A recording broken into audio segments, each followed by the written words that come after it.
Good morning mga boss, mga bay. Sa iyo kay taron alas 4:30. Kaya magkita mi sa buyer diri sa Dawis sa bus stop.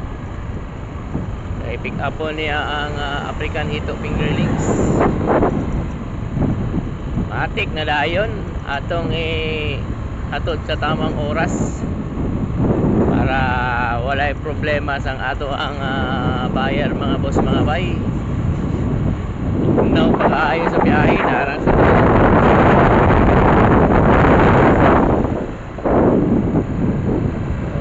doon na ta sa bus stop Dawis.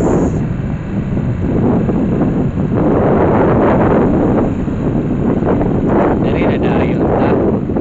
Diri na ta magbulan sa buyer mga boss, mga bay. Okay. Kana lang, salamat.